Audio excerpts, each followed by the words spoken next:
과정까지 모두 담당한다. 이 전도양 소그룹은 소그룹으로 초청해서 거기서 복음을 전하고 믿게 하고 거기서 또 교육을 시키는 거야, 리더가. 이게 완전 다르죠. 교회 내에서 전도양육 소그룹은 소그룹에서 다 하는 겁니다. 양육까지. 전도와 새가족 양육이 분리되지 않는다는 전제를 가질 때 소그룹은 영혼에 대한 책임감을 더 강력하게 갖게 됩니다. 6번째, 그리고 치유 및 회복 소그룹이라고 합니다. 소그룹, 오늘은 158쪽의 소그룹의 종류를 좀 알아보도록 하겠습니다. 158쪽 소그룹의 종류. 6번.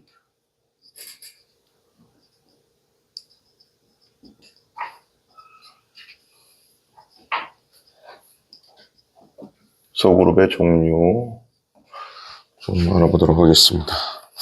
이제 그 전에 저번 주에 우리가 158쪽이요. 158쪽 소그룹의 종류. 소그룹 운동의 형태들을 5번에 소그룹 운동의 형태들이 있었다고 했잖아요.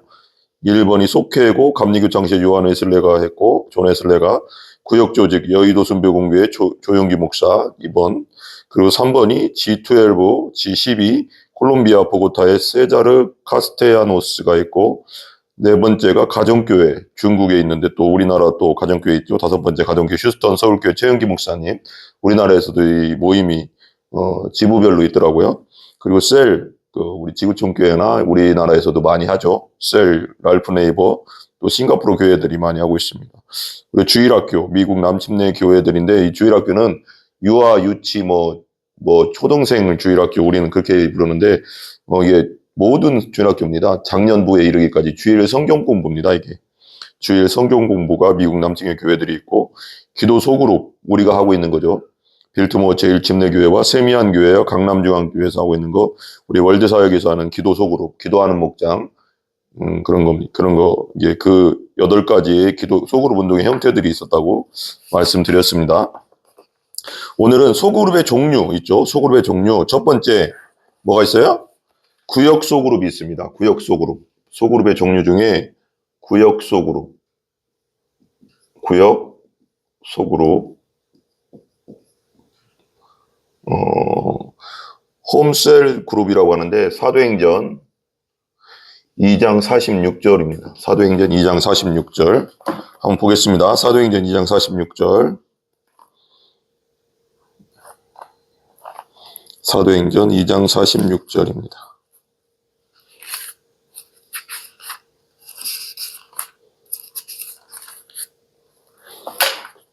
사도행전 2장 46절에 보면 이렇게 나오죠? 우리 잘 아는 말씀인데, 날마다 마음을 같이하여 성전에 모이기를 힘쓰고 집에서 떡을 떼며 기쁨과 순전한 마음으로 음식을 먹고 그랬습니다. 다시 한번 읽습니다. 날마다 마음을 같이하여 성전에 모이기를 힘쓰고 집에서 떡을 떼며 기쁨과 순전한 마음으로 음식을 먹고라고 했습니다. 사도행전 2장 46절 구역 소그룹, 홈셀 그룹인데, 소그룹의 종류 중에 첫 번째, 구역이 이제 그 설명이 이렇습니다. 구역이 한 식구가 되어서 가족 같은 분위기에서 연합할 수 있다는 게 이제 장점이고, 실제 가족은 아니지만은 영적인 가족이 되어 보다 친밀한 모임을 이어갈 수 있다는 것입니다. 그리고 초대교회 성도들은 가정에서 소그룹으로 모였습니다. 소그룹.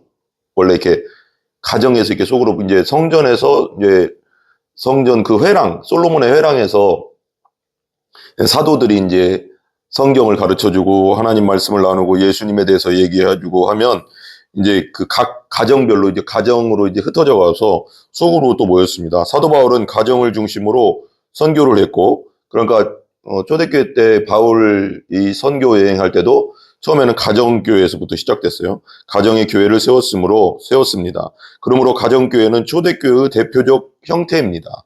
당시 그리스도인들은 가정교회를 중심으로 연합할 수 있었습니다.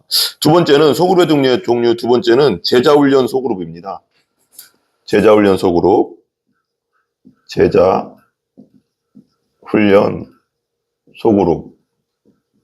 소그룹인데, 이건 디사이플링 그룹이라고 해가서 마태복음 28장 19절에서 20절입니다. 마태복음 28장 19절에서 20절 한번 보도록 하겠습니다. 마태복음 28장 19절에서 20절이요.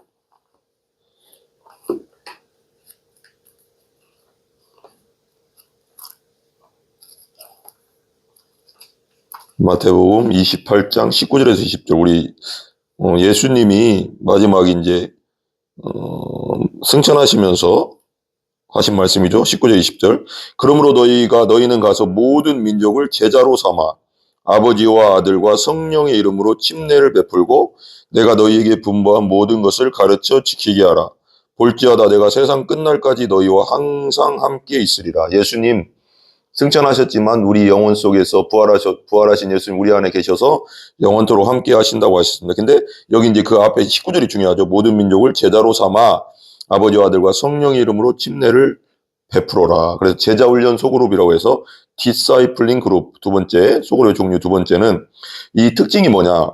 교인들을 그리스도의 제자로 삼아 헌신된 일꾼으로 양성하는 데 목적을 둡니다.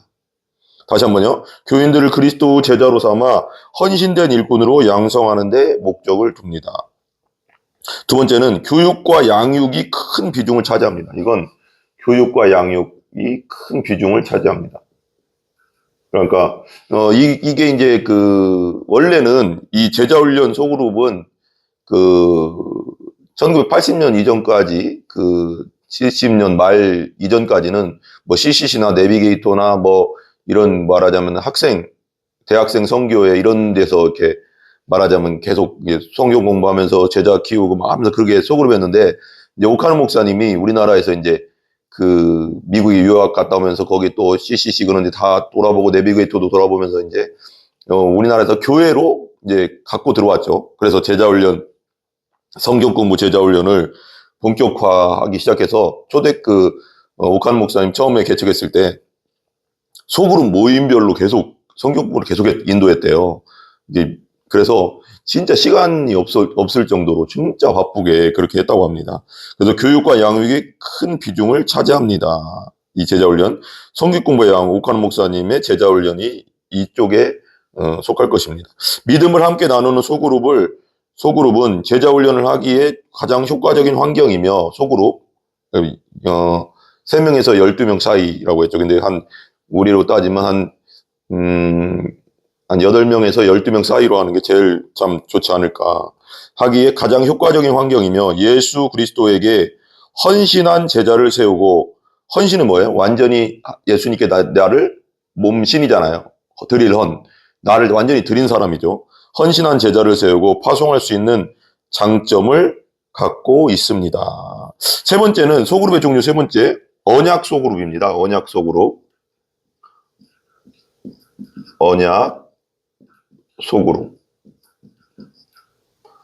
이것은 뭐냐? 사도행전 19장 8절에서 9절. 19장 8절에서 9절. 언약 소그룹. 이건 뭐냐? 커버넌트 그룹이라고 하는데 사도행전 19장 8절에서 9절 한번 보겠습니다. 사도행전 19장 8절에서 9절. 19장 8절에서 9절에 보면 이렇게 나와 있어요. 바울이 회당에 들어가 3달 동안 담대히 하나님 나라에 관하여 강론하며 대면하되 어떤 사람들은 마음이 굳어 순종하지 않고 무리 앞에서 이 도를 비방하거늘 바울이 그들을 떠나 제자들을 따로 세우고 두란노 서원에서 날마다 강론하니라 그랬어요. 봐봐요. 바울이 복음을 전했을 때 이 언약소 그룹은 커버넌트 그룹인데 바울이 이제 회당 복음을 전하러 이제 막 이렇게 2차 전도여행 그 정도 된 것 같아요. 그때 복음을 전하러 이제 막 에베소에서 가서 저는 전하고 막 회당에 들어가서 복음 전하고 막 3달 동안 담대히 19장 8절 9절 하나님 나라에 관하여 강론해서 말씀을 전했어요. 계속 하나님 말씀. 그때 당시 바울이 갖고 있던 구약 성경이죠. 왜냐하면 신약 성경은 100년 그때 AD 100년까지 완성됐으니까 지금 말하는 구약 성경으로 예수 그리스도에 대해서 선포하는 거예요. 예수님의 행적을 선포하는 겁니다. 그래서 예수님도 이 성경이 할 때 이걸 그때 당시는 구약이니까 지금 신약도 다 통하지만 이 성경이 곧 나에 대해서 말한 것이라고 했잖아요. 그래서 그렇게 설명했는데 중요한 게 있어요. 9절 보세요. 그렇게까지 간절하게 성령 충만한 바울이 설교를 했는데도 강론했는데 어떤 사람들은 마음이 굳어 순종하지 않고 안 믿었다는 거예요. 그럴까요? 다 믿는 게 아니에요, 여러분. 아무리 뛰어난 설교자, 그때 당시 뛰어난 그 전도자잖아요, 바울이. 그렇게 바울이 해도 안 믿을 사람은 안 믿어요. 어떤 사람은 마음이 굳어 순종하지 않고 무리 앞에서 이 도를 비방해. 아이, 그 말도 안 되는 소리. 뭐 십자가에서 뭐 나사렛 예수가 우리 죄를 위해 죽어. 뭐 부활 3일 만에 뭘 부활해 하면서 막 비방하는 거예요. 비방하거늘 바울이 그들을 떠나. 여러분, 비방하는 사람들은 떠나야 돼요, 여러분. 괜히 거기 붙잡아서 그냥 저 사람들 믿어야 돼, 믿어야 돼, 믿어야 돼. 당연히 믿어야 되지만 그 사람들은 이제 기도해 줘야 되고 우리가 할 수 있는 차원이 아니에요. 비방하는 사람들은. 그러니까 떠나서 믿을 만한 사람들을 또 찾아가야죠. 예수님도 그랬잖아요. 복음 받아들이냐면 네 발에 네 신발을 먼지를 털고 나오라고 했잖아. 근데 바울이 진짜 바울 사역 이렇게 보다 보면 진짜 먼지 털고 나오는 그 동네도 있었어요. 진짜로 예수님 말씀대로. 근데 안 받아들이는 데서 계속 시간 낭비하지 말고, 복음을 안 받아들이는 사람 옆에서 계속 시간 낭비하지 말고, 지금 수많은 사람도 있잖아요, 세계에. 이 동네도 수많은 사람도 있잖아요. 거기 가서 또 복음 전하고, 그 사람은 또 안 받아들이는 사람은 기도해 주는 거지. 계속 거기서 시간 낭비하지 말고, 마음이 굳게 순종하지 않고, 무리 앞에서 이 도를, 그래서 때를 얻더니 복음 전하는, 못 얻더니 복음 전하는 거, 이 사람한테 안 되면 또 이 사람한테 전하고, 그러다 뭐 하나님이 이렇게 붙여주는 사람이 있단 말이에요. 무리 앞에 비방하는 그들을 떠났어요. 비방하는 사람들은 떠나고요, 여러분. 자꾸 복음을 비방하는 사람 떠나고 다른 사람한테 전해야죠. 제자들을 따로 세우고 받아들이는 사람들이잖아, 제자들. 복음을 받아들이고 예수님 받아들이고 복음에 헌신할 사람들을 따로 세워서 두란노서원에서 날마다 가는 3년 동안, 2해 동안이라고 해요, 그죠? 거의 2해에서 3년 동안 계속 가르쳤습니다. 따로 세웠어요. 그게 언약소 그룹이에요. 언약소 그룹. 헌신된 자. 진짜 나는 여기에 헌신하겠다. 이런 사람이죠. 말하자면 여기 3년 동안 했다는 건 우리 신대원 3년 막 그러잖아요. 이 사람들의 특징이 뭐냐? 언약 소그룹의 특징이 뭐냐? 헌신에 기초한 소그룹 모임이다. 완전히 나 주의 일에 올인하겠습니다. 헌신하겠습니다. 뭐 모든 걸 예수님께 맡기고 걸어가겠습니다. 응? 먹는 거 뭐든 뭐 다 하나님께 맡기고 가겠습니다. 하나님이 가난을 주시면 가난하게 살고 하나님 또 먹여주시면 먹고 살고 그냥 헌신하겠습니다. 이게 언약 소그룹이에요. 말하자면 지금 목회자 같은 그룹일 수도 있는데 다른 좀 언약 소그룹이니까요. 분명한 목적의식과 상호 약속한 언약에 따라 모입니다. 언약 소그룹은 구성원들이 도중 하차할 가능성이 적습니다. 왜? 진짜 사명받고 소명받고 가는 길이니까 언약 소그룹은. 또한 자원하여 시작하는 모임이기 때문에 적극성과 역동성을 기대할 수 있습니다. 네 번째는 뭐냐? 셀 소그룹. 셀 소그룹입니다. 네 번째. 셀 소그룹. 여기는 출애굽기 18장 21절에서 22절이요. 찾아보세요. 출애굽기 18장 21절에서 22절. 셀 그룹은 우리 잘 알잖아요. 그죠? 셀 그룹에 대해서는 잘 아는데, 셀은 이제 우리 지구촌 교회나 여러 우리나라에 많이 해요. 셀 소그룹의 특징. 출애굽기 18장 21절에서 22절.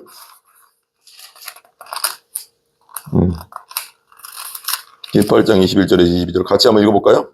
시작. 너는 또 온 백성 가운데 능력 있는 사람들 곧 하나님을 두려워하며 진실하며 불의한 이익을 미워하는 자를 살펴서 백성 위에 세워 몇 부장? 1000부장, 100부장, 50부장, 10부장을 삼아 그들이 때를 따라 백성을 재판하게 하라. 큰 일은 모두 내게 가져갈 것이요 작은 일은 모두 그같이 스스로 재판할 것이니 그리하면 그들이 너와 함께 담당할 것인즉 일이 네게 쉬우리다. 처음에는 출애굽에서 모세 혼자 다 했어요. 그랬더니 이드로가 와서 장인 이드로가 그렇게 하지 마라. 1000부장 이렇게 세워 또 다른 중간 리더들을 세워서 백성들을 다스려라. 그런 거. 그게 셀 그룹의 특징이라는 거예요. 셀 소그룹의 특징은 뭐냐? 셀 소그룹은 책을 한번 보세요. 소그룹은 소그룹이 하나의 교회란 개념에서 출발한다. 그러니까 그러니까 교회가 큰 게 있잖아요. 있으면 우린 대교회잖아요. 근데 셀은 이렇게 교회 안에 또 다른 교회, 작은 교회라고 하죠. 이렇게 있다는 거예요. 그러니까 교회 안에 작은 교회, 하나의 또 교회예요. 출발합니다. 셀 소그룹 구성원들 잠재적 리더로 보기 때문에 찜내신학대학교에서는 박영철 교수님이 전신자 사역원이라고 해서 이거 셀을 한 거거든요. 그리고 셀에 대해서 책을 많이 썼어요. 박영철 교수님이. 그리고 지구촌 교회도 그랬고. 그래서 잠재적 리더로 보셨기 때문에 각 사람 안에 있는 능력과 은사를 최대한 개발합니다. 셀 소그룹의 경우 구성원 모두가 리더의 책임감을 가지고 모임에 임할 수 있습니다. 그 다음에 다섯 번째는 전도 양육 소그룹입니다. 전도 양육 소그룹. 그러니까 소그룹의 종류 중에 다섯 번째, 전도 양육 소그룹. 전도 양육 소그룹입니다. 이건 이반젤리즘 앤드 뉴터링 그룹이라고 하는데, 사도행전 찾아보세요. 사도행전 16장 14절에서 15절. 사도행전 16장 14절에서 15절입니다. 사도행전 16장 14절에서 15절. 사도행전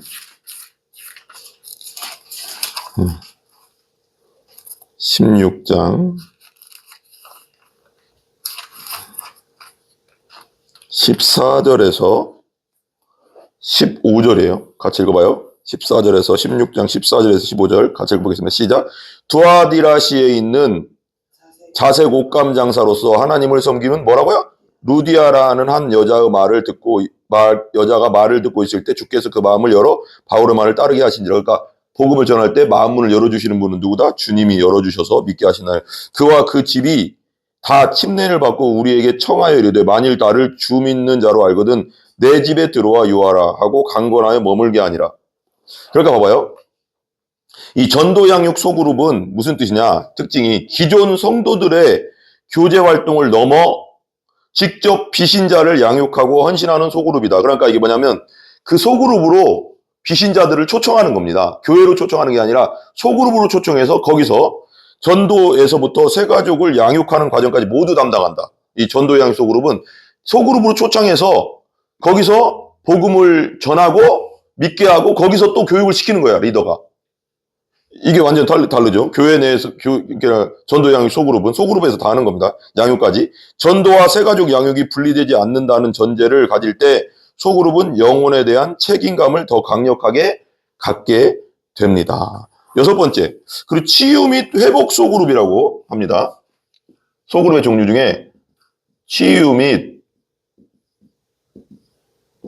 회복 소그룹 하는데 이것도 출애굽기 18장 21절에서 22절. 아까 그 위에 셀 소그룹하고 똑같아요. 그 본문은. 근데 이 치유 및 회복 소그룹은 특징이 뭐냐? 전인적 치유, 영혼육의 전인적 치유를 위해 소그룹 형태의 환경을 제공한다는 거예요. 소그룹은 서로의 아픔과 상처를 나누고 보듬기에 가장 적합한 환경입니다.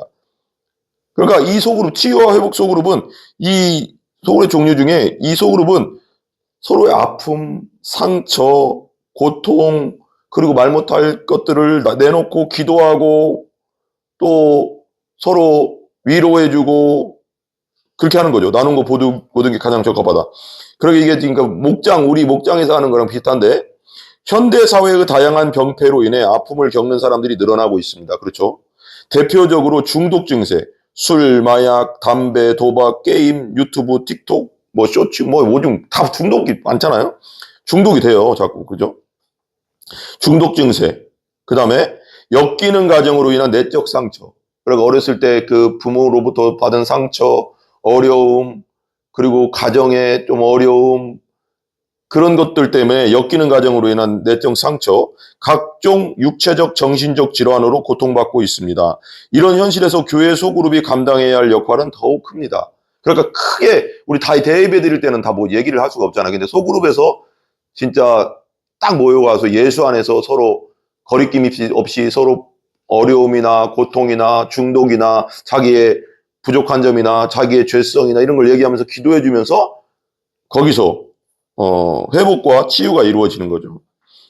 역할이 더 큽니다. 여기에서 다룬 소그룹은 대표적인 것에 불과하며 아까 내가 위에서 다룬 거 이거 구역 소그룹, 제자훈련 소그룹, 언약 소그룹, 셀 소그룹, 전도 양육 소그룹, 치유 및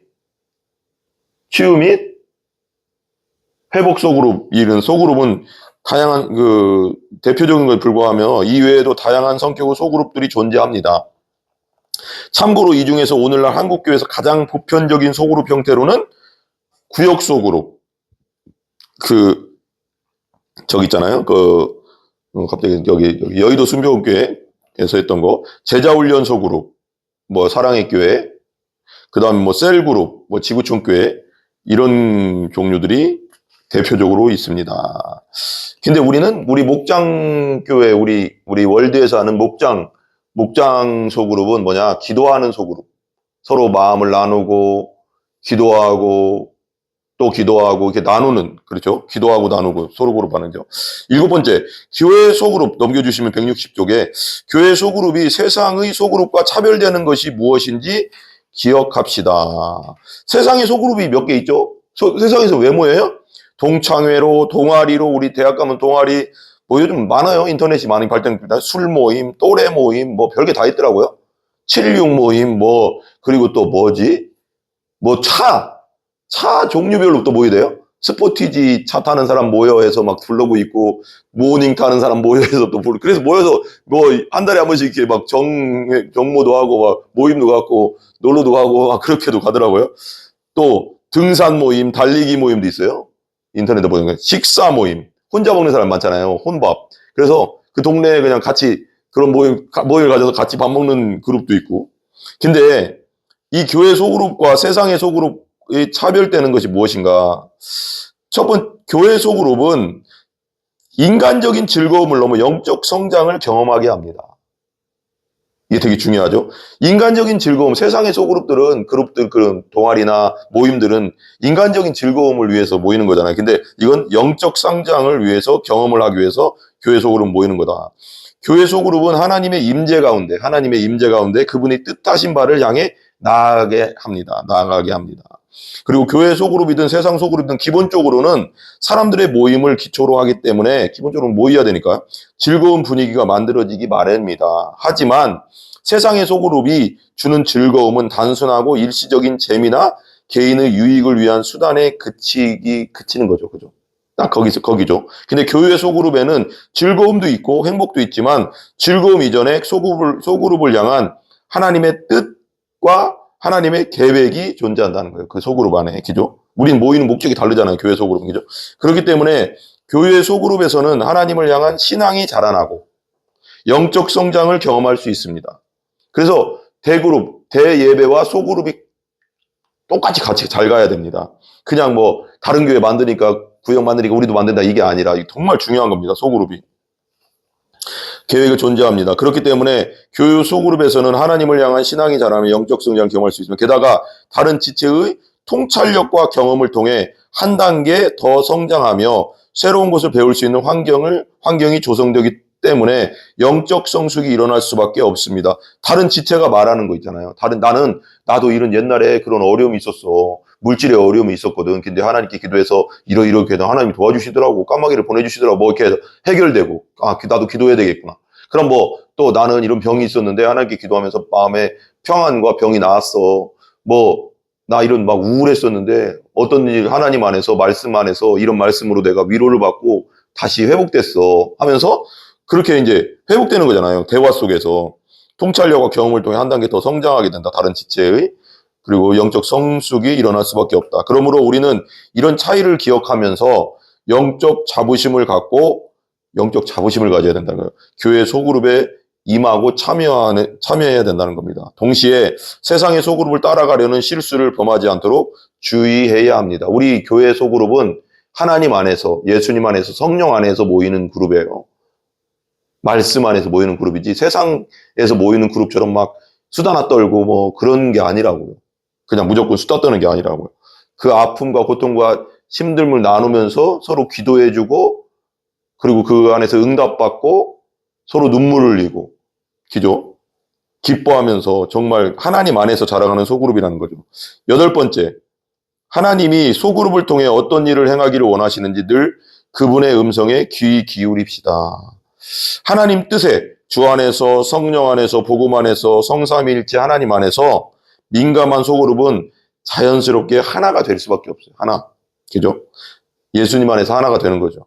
다른 소그룹을 따라 하려 하지 말고 예전에 제가 얘기했지만 제가 어렸을 때 20대 때 진짜 그분도 믿은 지 별로 안 됐는데 그때 이제 할아버지 성도가 있었다고 했잖아요. 그분하고 막 복음에 대해서 나누고 뭐 막 이게 예수님에 대해 나누고 십자가에 대해서 막 서로 막 나누면서 많이 나눴거든요. 그분하고 우리 할아버지 뻘 됐어요. 근데도 진짜 복음 안에서는 나눔이 되더라고요. 근데 그때 내가 그런 느낌 들었다고 했잖아요. 아, 성령이 그렇게 묶어주시는 것 같아요. 그런 소그룹 안에서. 나 저분을 위해서 죽을 수도 있겠다. 그게 뭐냐면, 저분 내 형제라는 게 하나가 되니까, 진짜 서로가 서로를 위해서 목숨을 줘도 아깝지 않은 형제 같은 그런 게 딱, 그런 공감대가 형성이 되더라고요, 저는. 그게 성령 안에서 이루어지는 형제 자매입니다. 지금 이 땅의 교회들이 너무 이게 약해요. 왜 그럴까요? 복음이 약하기 때문에 그렇거든요. 복음으로 하나 되고, 예수 안에 하나 되고, 부활 안에 하나 되고, 십자가로 하나 되면요, 서로가 서로를 위해서 죽을 수도 있는 관계가 돼요. 형제라는 걸, 끈끈한 형제자매라는 걸 알기 때문에. 근데 이런 게 없잖아요, 거의 많이 요즘은. 얼마나 복음관이 약해졌는지 알 수 있잖아요. 다른 소그룹을 따라 하려 하지 말고 하나님의 각자의 소그룹에 허락하신 사명에 집중해야 합니다. 7번째 결론입니다. 7번 결론 보겠습니다. 그 옆에 다 끝났어요. 161페이지 그 옆에 교회 내 소그룹은 교회 성장을 위한 방법이나 교회 내 소그룹을 교회 성장을 위한 방법으로 쓰는 게 아니에요. 이거 초대교회 때 했던 겁니다. 그죠? 교회 관리의 효과적인 차원에서 필요한 것이 아닙니다. 초대교회로의 회복운동입니다. 그러니까 교회 내 소그룹은 교회의 소그룹은 초대교회의 회복운동이다. 초대교회가 그렇게 했으니까요. 성경에 그게 있으니까요. 이게 얼마나 중요한지 모릅니다. 이게 나눔과 기도가. 성장이 방법이나 관리 차원이라면 더 나은 방법이 등장할 때 당연히 수정되거나 사라질 수 있다. 그러니까 이 소그룹이 성장의 방법이나 관리 차원에서 만드는 것이라면 더 좋은 것이 나온 방법이 나오면 수정하고 사라지잖아요. 근데 이건 이 소그룹이라는 거는 초대교회 때 가정에서 모이는 소그룹이었기 때문에 그것이 아니라는 거예요. 하지만 하나님께서 교회를 세우실 때 보여주신 청사진이기 때문에 형태의 차이는 존재할 수 있으나 소그룹의 존재는 필수 불가결함을 기억해야 합니다. 그러니까 교회에는 반드시 소그룹이 있어야 되는 거예요. 목장이 있어야 된다는 거예요. 목장으로 묶어줘야 된다는 거예요. 기계적인 게 아니에요. 뭐 교회 성장을 위해서 하는 게 아니라 초대교회 때 그렇게 했고 그 안에서 이 대그룹과 대예배와 다 같이 모여서 예배드리는 대그룹과 소그룹이 같이 가야지 교회가 완전해지는 거예요. 그리고 사랑이 넘쳐나는 거죠. 형태 차이 존재할 수 있으나 소그룹의 존재는 필수불가. 소그룹은 반드시 존재해야 된다는 거예요. 하나님께서 모세에게 장막의 모습을 보여주시고 장막을 지켜 하셨죠. 그죠? 모형을 보여주셨어요. 하늘의 장막, 성막을 이 땅에서 이렇게 저어라 하고 이렇게 저라 이렇게 모세에게 알려주시고 보여주셨죠. 그 장막의 모습을 따라 솔로몬 성전도 스룹바벨 성전, 헤롯 성전이 똑같이 세워졌어요. 그 장막대로, 모형대로. 그 소그룹도 초대교회 모범을 따라 계승되며 발전되어야 할 것입니다. 그러니까 소그룹은 어느 날 팍 튀어나온 게 아니라 초대교회 때부터 예루살렘 교회 초대교회 성령이 임하고 오순절 성령이 임하고 초대교회 때부터 대그룹으로 성전에서 그 솔로몬의 행각에서 사도들이 가르침을 배우고 또 가정으로 흩어져서 가정에서 또 속으로 모여서 또 교제하고 떡을 떼고 나누고 기도하고 그런 것들이 있었던 겁니다. 그러니까 이것이 어느 날 갑자기 일어난 게 아니라는 거죠. 그래서 분명히 다시 한번 말씀드리지만 대그룹과 대예배와 소그룹은 같이 존재해야 되고 그럴 때 주님 안에서 교회가 부흥하고 하나님 안에서 진짜 성도들이 건강하게 정말 신앙생활할 수 있고 성장할 수 있다는 것을 알아야 됩니다. 기도하겠습니다. 하나님 감사합니다. 오늘은 소그룹의 종류에 대해서 나눠봤습니다.